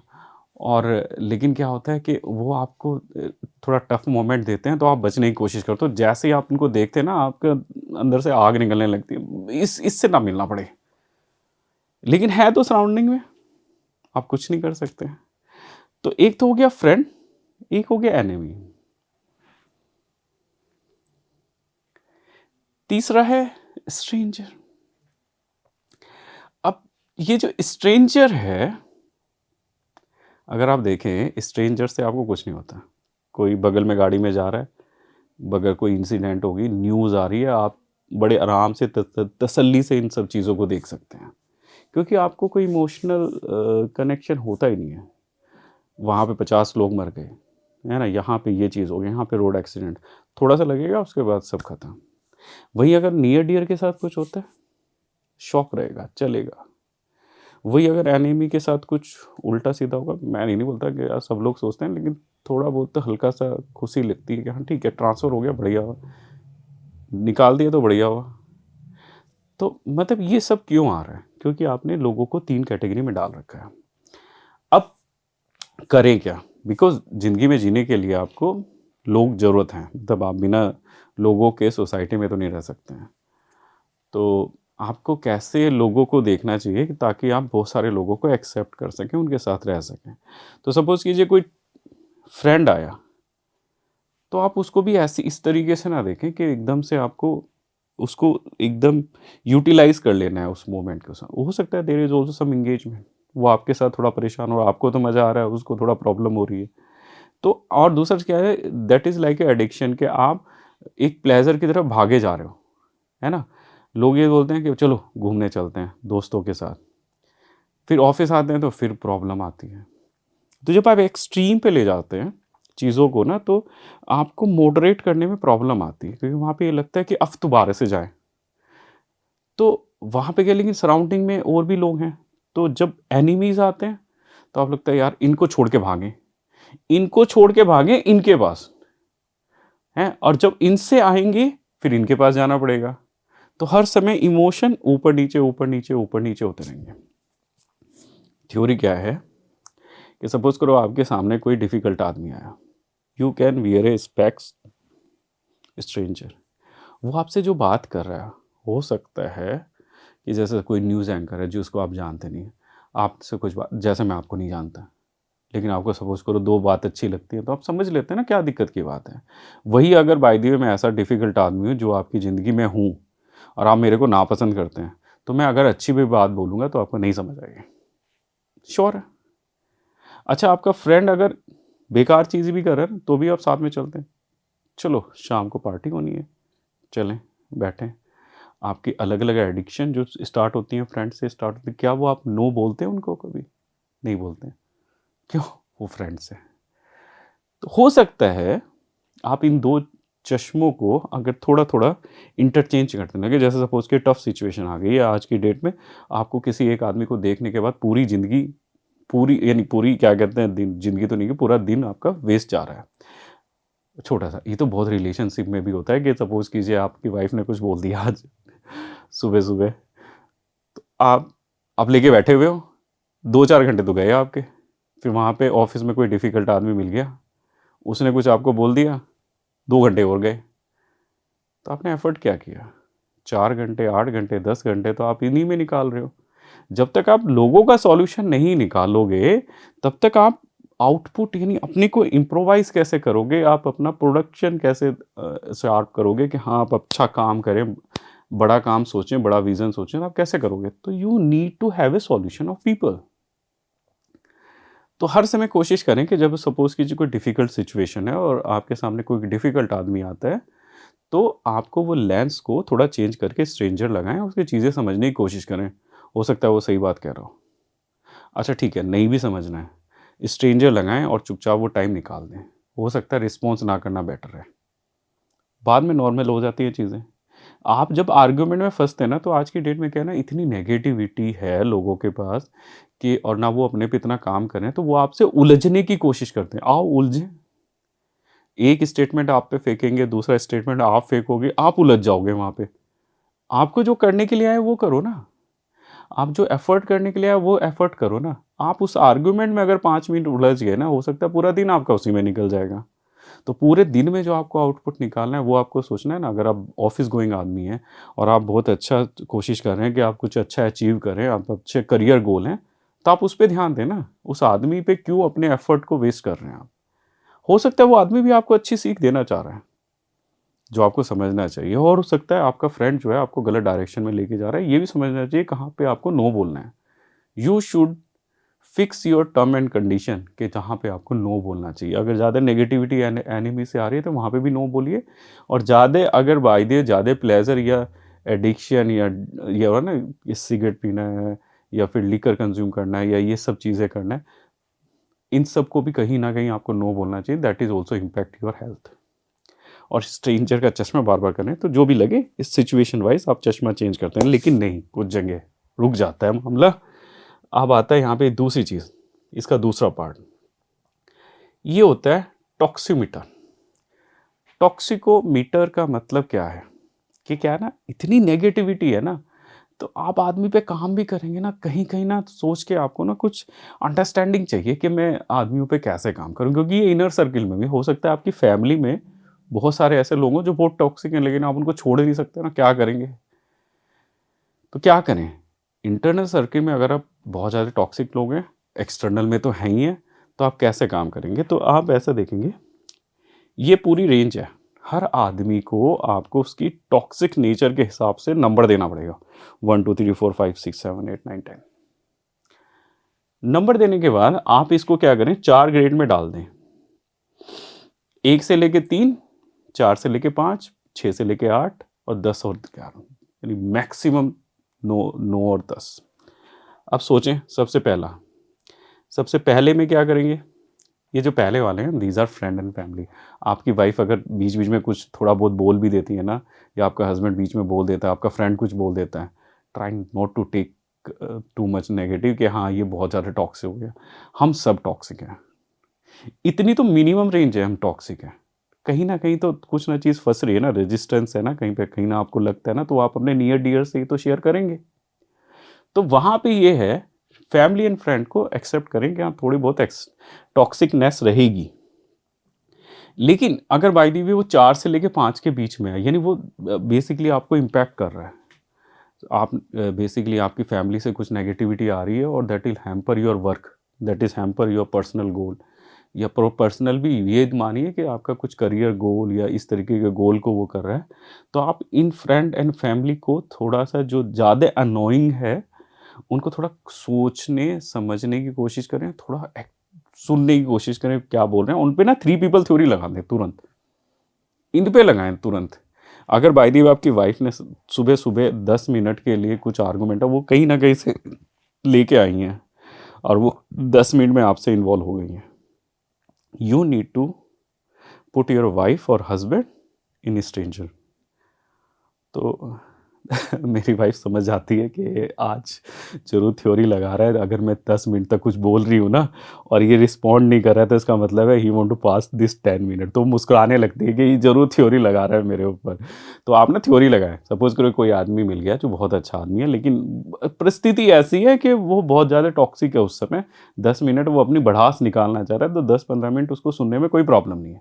आप उसको स्ट्रेंजर की तरह सुनें, ज़्यादा उसको सजेशन देने की कोशिश ना करें। जब आप सजेशन देने के लिए आते हैं ना, सबसे बड़ी प्रॉब्लम आती है।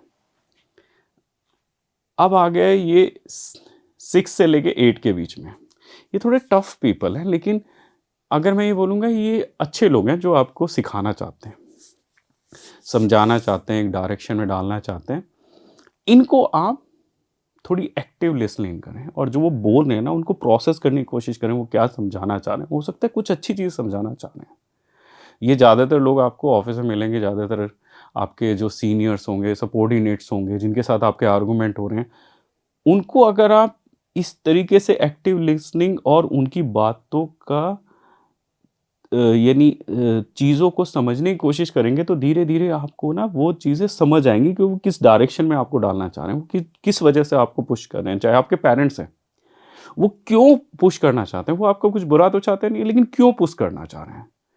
तो ये आपको समझना पड़ेगा। कुछ अच्छा दोस्त है आपका, लेकिन वो थोड़ा टॉक्सिक है इस समय बिकॉज़ ऑफ समथिंग। वो आपको क्यों पुश करना चाह रहा है? या कोई टफ़ आदमी है, ठीक है, वो आपको पसंद नहीं करता, लेकिन वो आपको क्यों पुश करना चाहता है? जैसे सपोज़ कीजिए बहुत सारे लोग आपको नहीं पसंद करते हैं, मुझे भी ये लगता है, लेकिन उनके पास जाने में आपको हेजिटेट नहीं करना चाहिए। आप जाएँ, जाके स्ट्रेंजर की तरह उसको देखें और ज आपको एक एक्सेप्टेंस आ जाएगी अंदर से। इसको थोड़ा-सा इस तरीके से देखें। और ये जो 8 और 9 वाले हैं ना, सबसे पहली चीज़, एंगेज ना करें ज़्यादा, उलझे ना। अगर आपके 9-10 वाले कोई भी टॉक्सिक आदमी है, तो उनसे जितना आप उनको अवॉइड कर सकते हो उतना बेटर है। उनसे उलझे ना और स्ट्रेंजर का चश्मा चढ़ा के रखें। उससे क्या होगा ना, आप उनके साथ आर्गुमेंट में नहीं फँसोगे, अपने काम पे ध्यान दोगे। तो ये लगभग 4 हैं और हर बार आपको क्या करना पड़ेगा ना, आदमी को देखना पड़ेगा, ये तो 9-10 वाला आदमी था, मैंने इसको थोड़ा-सा अवॉइड किया हफ़्ते 10 दिन तक, अब उतना टॉक्सिक नहीं रह गया, अब ये तो टफ़ वाली सिचुएशन में आ गया है, तो अब इसकी बात सुननी भी पड़ेगी, है ना? हो सकता है सही बात कह रहा हो। अब इसको थोड़ा-सा समझना भी पड़ेगा, हो सकता है इसके आर्गुमेंट सही लॉजिक है। तो जब आप ये थ्योरी लगाएँगे, always you need to revise it. हो सकता है आपका जो फैमिली में हो सकता है, ज़्यादातर होता है ना बहू और सास वाला रिलेशन, हो सकता है वो 4 से 5 के बीच में है और वो जैसे-जैसे आपने उनको इम्प्रोवाइज़ किया, वो हो सकता है 1 और 3 में है, तो आप वैसे ही रहने दो फिर। इम्प्रोवाइज़ अगर हो रहा है ना, आपकी सराउंडिंग में जो आदमी है, वो पॉज़िटिव आदमी का एक कलेक्शन होना स्टार्ट हो जाएगा। यानी बेसिकली इस पूरी थ्योरी जो 5 पॉइंट थ्योरी का है कि आपका जो पूरा एटमॉस्फेयर वो इतना पॉजिटिव बन जाए तो कि आप नई हाइट्स, नई चीज़ों को अचीव कर सकें, नया कुछ बड़ा कर सकें, बड़ी चीज़ें सोच सकें। और ये सब जितनी मेंटल हेल्थ इश्यूज़ हैं, डिप्रेशन, एंजाइटी, स्ट्रेस या फिर क्रिटिकल इलनेस या ये जो भी दिक्कतें हैं, इन सब से पार पा सकें। तो ये हर समय रिविजिट करते रहें, सोचते रहे, नंबर डालते रहें, इंटरनल पे भी डाल लें, एक्सटर्नल पे भी डाल लें। आदमी को देखें कि हाँ यार, इसको थोड़ा 10-15 दिन मेरे को टॉक्सिक वाला आदमी है, अवॉइड करना पड़ेगा, स्ट्रेंजर का चश्मा रखें, अवॉइड करके और उसको फिर धीरे धीरे कोशिश करें, हो सकता है वो धीरे धीरे इम्प्रोवाइज कर रहा हो। ये हो गया तीसरा पड़ाव। तो हमने परिस्थिति एक्सेप्ट करी, परिस्थिति एक्सेप्ट करने के बाद हमने अपने दिमाग पे काम किया, दिमाग पे काम करने के बाद हमने लोगों के पे काम किया। अब क्या करें? अब हमें करना पड़ेगा सही में काम। और जब आप सही में काम करते हैं तो चीज़ें स्टार्ट होती हैं। तो ये बेसिकली आपने प्रिपरेशन करी अपनी सराउंडिंग के लिए। तो जब भी आपको अटेम्प्ट करना पड़ेगा। अटेम्प्ट कैसे? जैसे अगर सपोज कीजिए मैं ये सोचूं कि ये काम मैं करने जा रहा हूँ, always you need to be positive. हर समय ये कोशिश करें कि आप कितने पॉजिटिव हो सकते हैं। इस चीज़ को नेगेटिव तरीके से ना लेना, किसी भी चीज़ को नेगेटिव तरीके से ना लेना और उसको अटेम्प्ट करना, ये बहुत बड़ी चीज़ है। अब इसके लिए क्या है ना, एक छोटी सी स्टोरी है।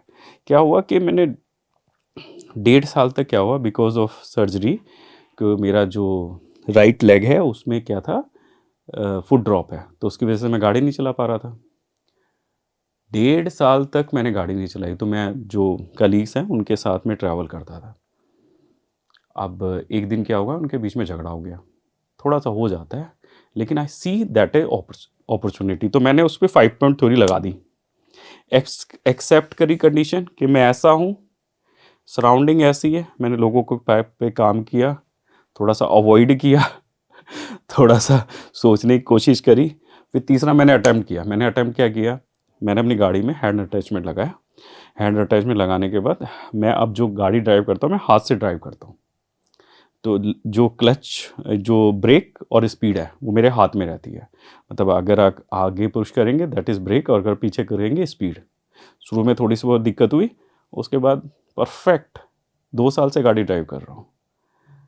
लेकिन अगर वो कंडीशन नहीं होती, वो सिचुएशन नहीं होती, मैंने इस तरीके से लोगों पे काम नहीं करा, तो मैं सब लोगों को, सबसे बड़ी चीज़ है इन सब चीज़ों में, इन सब कंडीशन में, मैं ये कहता हूँ मैंने किसी आदमी को नहीं खोया। मतलब रिलेशनशिप में मैंने किसी आदमी से आर्गुमेंट नहीं किया, जबकि इतने टफर डिसीजन मैंने लिए हैं लोगों के साथ में, लेकिन मुझे लगता है मैं हर आदमी के साथ उतना ही जुड़ा हुआ हूँ जितना पहले, और उससे ज़्यादा जुड़ा हूँ। मेरे पास मेरे पॉजिटिव सर्किल इतना ज़्यादा बड़ा है कि मैं ज़्यादा चीज़ें अटेम्प्ट करता हूँ। मैं खुद को अप्रिशिएट करता हूँ, मैं लोगों को भी अप्रिशिएट करता हूँ। तो आपको अटेम्प्ट करना पड़ेगा, कुछ भी है अटेम्प्ट। जैसे सबसे पहले मैं धर्मशाला गया तो मेरे को सिंगल जाना था फ्लाइट में, तो वहाँ पे मैंने 5 पॉइंट थ्योरी कैसे लगाई। अब फुट ड्रॉप है और स्लीव लगी हुई है, उसमें मेटल है। सबसे पहले चेकिंग करने के लिए गया, सिक्योरिटी चेक। सबसे पहले लगा यार ये सिक्योरिटी वाला बंदा सबसे पहले पूछेगा ये क्या है, मेटल। लेकिन उसने पूछा, उसने पता क्या प्रॉब्लम है। मैंने कहा इस तरीके की प्रॉब्लम है, ठीक है उसको रख के आओ, शू को भी रख के आओ। मैंने शू भी रखा, एक बार निकला। आई थिंक उसके बाद मैंने बहुत सारी ट्रैवल की है, बहुत सारे क्या कहते हैं इस तरीके की ट्रैवल है जो मैंने सिंगल गए। मैं 4-5 विजिट तो मैं धर्मशाला में घूम के आया हूँ, सिंगल गया हूँ। और बहुत सारी चीज़ें ऐसे हो जाती है ना कि आप फिर यूज्ड टू हो जाते हो जब इन सब चीज़ों को, जबकि आपको लगता है बहुत बड़ी है। लेकिन जैसे ही आप अटेम्प्ट करते हो ना पॉजिटिव तरीके से, वहीं पे प्रॉब्लम क्या है ना, सॉल्यूशन मिलना स्टार्ट हो जाता है। तो लेकिन इसके लिए क्या करना पड़ेगा ना, आपको 2 आपके रियल एनिमी है। जब भी आप चीज़ें सोचते हैं ना कि हाँ मेरे को ये पॉजिटिव तरीके से करना है, तो 2 एनिमी आपके सामने आके खड़े हो जाते हैं। ये कौन से हैं? सबसे पहला एनिमी जो है ना आपका डर, क्या हो जाएगा। लेकिन अगर हम आपके माइंड ब्लॉक पे और इन सब चीज़ों पे काम करेंगे, धीरे धीरे डर पे आपको थोड़ी सी एकदम से कंट्रोल आना लग जाएगा।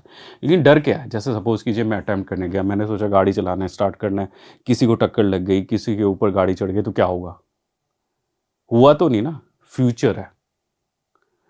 डर क्या है, मैं पहले कुछ ऐसा काम करता था कि जैसे सपोज़ कीजिए मैंने कुछ अटेम्प्ट किया, मैं नहीं कर पाया, अब मैं दोबारा अटेम्प्ट करने जा रहा हूँ, फिर फेलियर हो जाएगा। डर। अगर मैंने किसी के सामने जाके ये जैसे सपोज़ कि मैंने पॉडकास्ट स्टार्ट बनाना स्टार्ट किया, तो मैं अपना रियल एक्सपीरियंस बताता हूँ।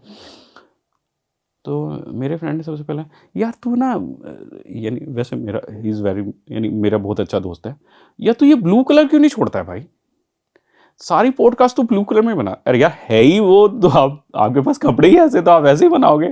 तो कहने का मतलब है आपको एक्सेप्ट करना पड़ेगा और you need to attempt. Fear जो है, जो आपको थोड़ा सा यानी ये लगता है कि मेरी इमेज खराब हो जाएगी, मेरे को ये हो जाएगा, मेरे को वो हो जाएगा। अच्छा, जैसे कि जब कैंसर की बात करते हैं तो सबसे बड़ी जो चीज़ क्या होती है कि सबसे बड़ा डर क्या है ना, दोबारा मत बोलो, दोबारा हो जाएगा। तो ये जो फ़ियर है, जब तक आप इस फ़ियर पे काबू नहीं करेंगे ना, फ़ियर से नहीं हटेंगे, तो आप पॉज़िटिव अटेम्प्ट करना आपके लिए बड़ा टफ़ होगा। तो जब भी आप कोई भी काम कर रहे हैं, मैनिफेस्ट कर रहे हैं, कुछ अच्छा काम, बड़ा काम करने के लिए, you need to basically work on your fear, ताकि आप इस फ़ियर को हटा के रखें, करंट मोमेंट के हिसाब से अटेम्प्ट करें। जैसे अभी हम पॉडकास्ट बना रहे हैं, अब ये कैसा चलेगा, कैसा दिखेगा, लोग इसको पसंद करेंगे, नहीं पसंद करेंगे, that is not the look after for current. अभी कितने अच्छे तरीके से आपको समझाया जा सकता है, वो सोचा जाए, तो फ़ियर हटाएँ। दूसरी चीज़ में है, दूसरा क्या है, सेल्फ डाउट। किसी आदमी ने बोल दिया, यार तुम तो बोल नहीं पाओगे। अब आप बैठ गए, हाथ यानी कैसे करें? कैसे करें ये सब चीज़ें? अच्छा, तुम्हारे तो कम्युनिकेशन स्किल खराब है, कैसे करें? काम करें।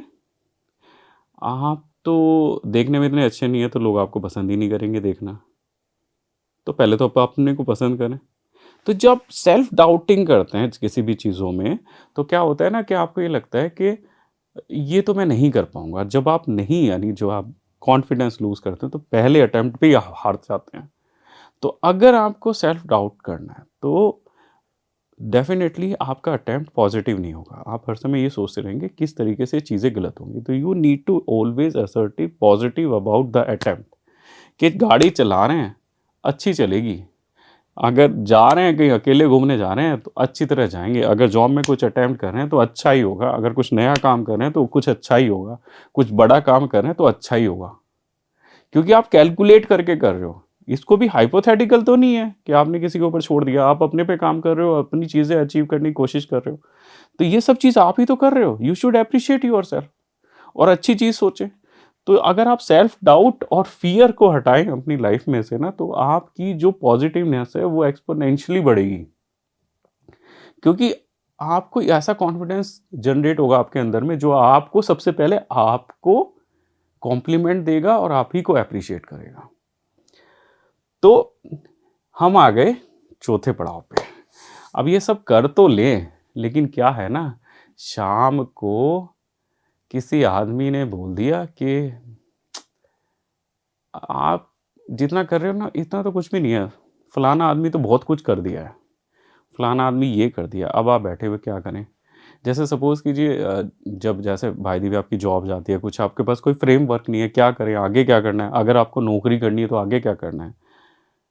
तो सडनली क्या होता है, जैसे ही आपको ज़िंदगी रोक देती है, जैसे अब सपोज़ कीजिए आप ज़िंदगी में यही करके बैठे हैं कि आपको नौकरी करनी है और आपकी नौकरी चली जाए, तो क्या करोगे?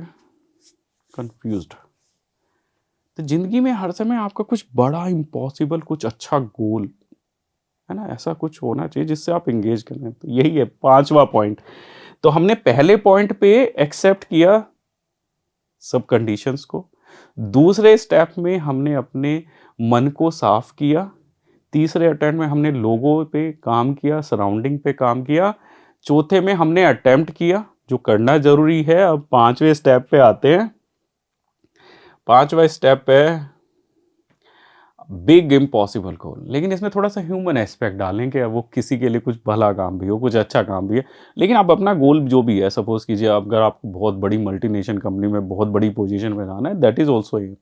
अब सपोज़ करो आप यहाँ पे क्या कहते हैं, किसी से उलझे हुए हैं, छोटे से आर्गुमेंट के चक्कर में, कुछ पॉलिटिक्स में हो गया, आप डिबेट में लगे हुए हैं, तो उस एम का क्या हुआ? सपोज़ कीजिए आपको किसी ने कुछ आर्गुमेंट दे दिया। क्यों 5 पॉइंट थ्योरी इम्पोर्टेंट है? 5 पॉइंट थ्योरी हर जगह इम्पोर्टेंट है आपके लिए।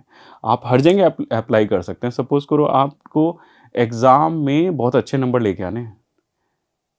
लेकिन अभी क्या कहते हैं, पापा ने तो ये बोल दिया कि बगल वाला जो लड़का है या बगल वाली जो लड़की है, उसके नंबर तो बहुत ज़्यादा हैं। अब दिमाग में घुस गया, पापा तो उसको एप्रिशिएट कर रहे हैं, मेरे को एप्रिशिएट नहीं कर रहे। अच्छा, इससे क्या फ़ायदा होगा आपका?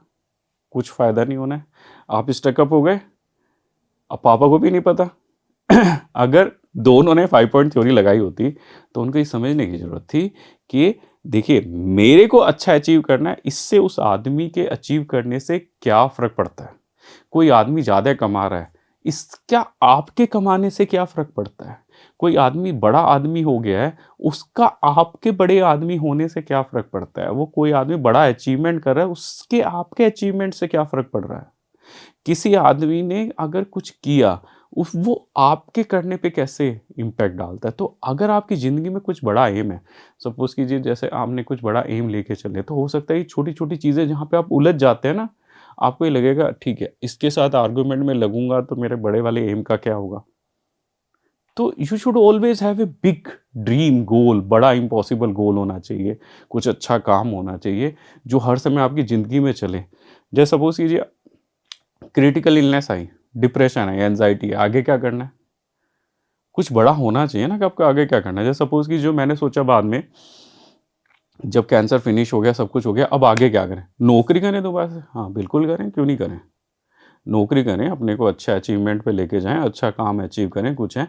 लेकिन साथ में क्या है? तो मुझे लगा कि जो सबसे बड़ी जो मेरा पेन था that is mental health.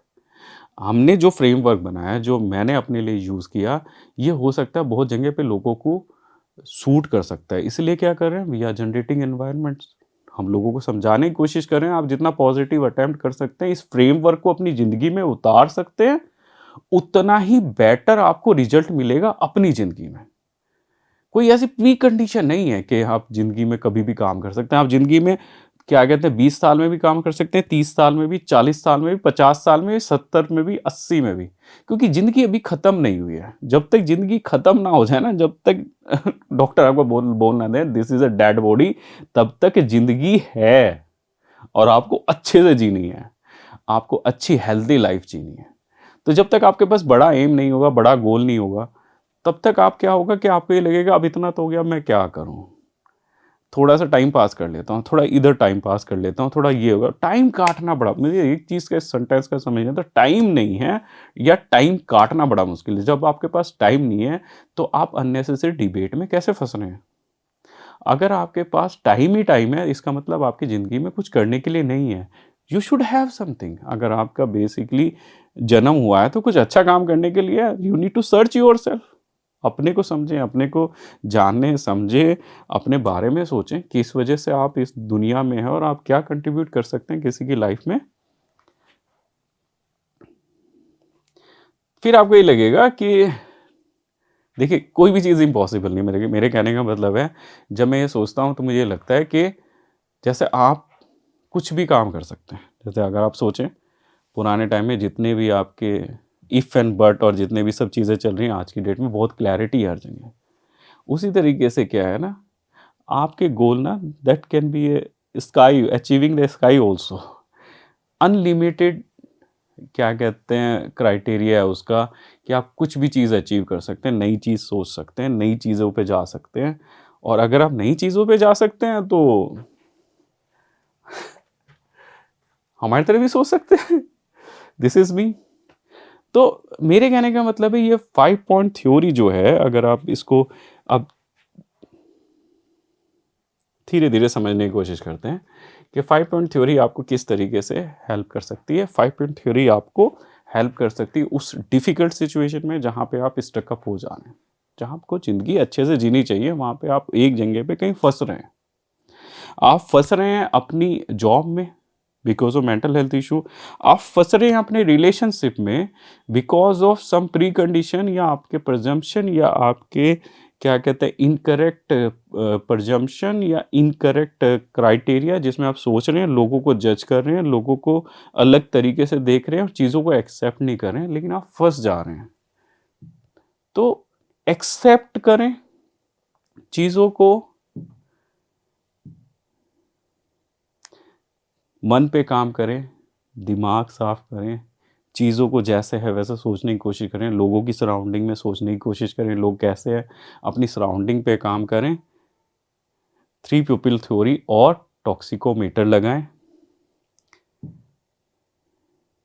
Attempt करें पॉजिटिव तरीके से, और अपनी ज़िंदगी में कोई एक बड़ा गोल रखें और इस सब चीज़ को इम्प्रोवाइज़ करें।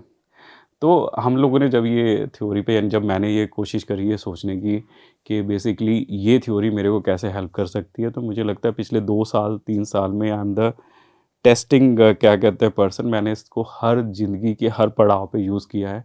मैंने इसको अपनी ज़िंदगी में ऑफिस में यूज़ किया, वहाँ पे मैंने बहुत अच्छा अचीव किया पिछले 2-3 साल में मुझे लगता है, और मैंने अपने को बहुत अप्रिशिएट किया। मैंने उस फेज़ को भी देखा जो आपने मेरी फ़ोटोग्राफ देखे, उस फेज़ को भी देखा, मैंने वहाँ पे भी एक्सेप्ट किया। I appreciate my look also that time. I appreciate my communication, जब मैं पॉडकास्ट करता हूँ, जब मैं चीज़ें सोचता हूँ, तो बहुत सारी चीज़ें हैं। तो अगर आप किसी भी चीज़ों में कहीं भी फँसे हुए हैं, कहीं पे भी आप अगर रुके हुए हैं, तो आप हमारे पास आ सकते हैं। That is pause with Navneet.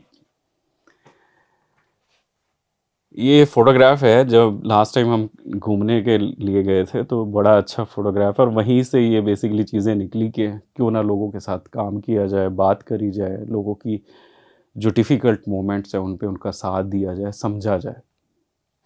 तो आप हमारे साथ जुड़ सकते हैं, समझ सकते हैं हमारी चीज़ों को। हमारा YouTube channel pause with Navneet, उस पे आ सकते हैं, आप अपनी डिफ़िकल्ट सिचुएशन को एक्सप्लेन कर सकते हैं। अगर आपने कुछ अच्छा अचीव करा है तब भी आप जुड़ सकते हैं, तब भी आप हमें एक्सप्लेन कर सकते हैं। अगर हो सकता है आपकी पॉज़िटिव स्टोरी किसी दूसरे आदमी को बहुत इंस्पिरेशन दे सकती है। हो सकता है आपने किस तरीके से उस डिफ़िकल्ट मोमेंट को झेला, समझा और उससे पार पाया, हो सकता है दूसरे आदमी को हेल्प कर सकता है। तो पॉज़ विद नवनीत हर समय खड़ा है, हर समय बात कर रहा है इस बारे में, चाहे वो कोई भी आदमी किसी भी डिफ़िकल्ट सिचुएशन में जी रहा है, समझ रहा है, चल रहा है, हम क्यों ना उनको हेल्प किया जाए। तो आप हमारे क्या कहते हैं इंस्टाग्राम चैनल पे आ सकते हैं। बीच-बीच में थोड़ा-सा ह्यूमर भी होना चाहिए, तो चलता रहता है, थोड़ा बहुत ह्यूमर चलता रहता है, थोड़े बहुत रील्स चलती रहती है, पॉज़िटिविटी क्रिएट करने के लिए। और कभी सीरियस टॉपिक है उनके बारे में बात करने के लिए भी हम लोगों के पास यूट्यूब चैनल है। जो ये पॉडकास्ट है that will also release in pause with Navneet. तो आएँ, बैठें हमारे साथ, समझें, हमारे से समझें और हमें भी समझाएँ, ताकि हम लोग मिल के साथ चल सकें, साथ बढ़ सकें आगे, और जो हमारा जो मिशन है कि बेसिकली जो लोग डिफ़िकल्ट सिचुएशन में हैं, उनको एक फ्रेमवर्क दे पाएँ। उस फ्रेमवर्क में बेसिकली ये रहे कि आप बेटर तरीके से अपनी ज़िंदगी जी पाएँ, हेल्दी ज़िंदगी जी पाएँ, अच्छा अटेम्प्ट कर पाएँ, और साथ में दूसरे को भी मोटिवेट कर पाएँ, ताकि वो भी कुछ अच्छा अचीव करे ज़िंदगी में। इसी को साथ में लेके ये पूरा कॉन्सेप्ट हम लोगों ने आपको एक्सप्लेन किया। इसको हम लोग अलग-अलग तरीके से आपको अलग-अलग यूज़ केस स्टडी में आपको अलग-अलग समझाएँगे, सिखाएँगे कि आप अपनी ज़िंदगी में इस पूरे फ्रेमवर्क को कैसे उतार सकते हैं, और ये फ्रेमवर्क आपको कैसे हेल्प कर सकता है। तो अभी के लिए तो इतना ही। जुड़े रहिएगा पॉज़ विद नवनीत। और जब हम लोग ये चीज़ बोलते हैं कि हम ये सब इनिशिएटिव ले रहे हैं, तो हमें लगता है कि आपके सपोर्ट की हमें बहुत ज़रूरत है। तो हमें सब्सक्राइब करते रहें, देखते रहें, लाइक करते रहें, इंस्टाग्राम पे भी, यूट्यूब पे भी हमें सब्सक्राइब करें, देखें, ताकि हम और अच्छी informative, motivational stories, theories, understanding, नए कॉन्सेप्ट आपके लिए लेके आ सकें, कि मोटिवेशनल क्या कहते हैं कंडीशंस इस तरीके से जनरेट कर सकें आपकी लाइफ में, ताकि आप नई हाइट्स को अचीव करें। तो जुड़े रहें हमारे साथ, सब्सक्राइब करें हमें और लाइक करें हमारे यूट्यूब चैनल पे पॉज़ विद नवनीत, और मिलते हैं नेक्स्ट कुछ अच्छा कॉन्सेप्ट बनाने के बाद। और हो सकता है 5 पॉइंट थ्योरी को आपने जो समझा, सीखा है, तो उसको आप धीरे-धीरे अपनी ज़िंदगी में जब उतारेंगे, इम्प्रोवाइज़ करेंगे, तो आपको भी हेल्प करेगा। इसी के साथ धन्यवाद। Thank you.